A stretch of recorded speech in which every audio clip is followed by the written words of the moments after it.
ఏయ్, ఏంటే గదిలోకి వచ్చి తలుపేస్తున్నావు? ఏ రాకూడదా లేకపోతే వచ్చే రైట్ లేదా? ముందు డిస్టర్బ్ చేయకుండా వెళ్తావా లేదా?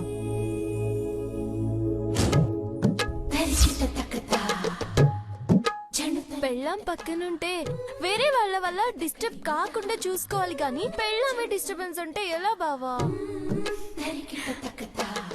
అయినా పొద్దున్నే రోజు ఇచ్చావు. ఇందాక జడలో పువ్వులు పెట్టావు. ఇంకా మిగిలింది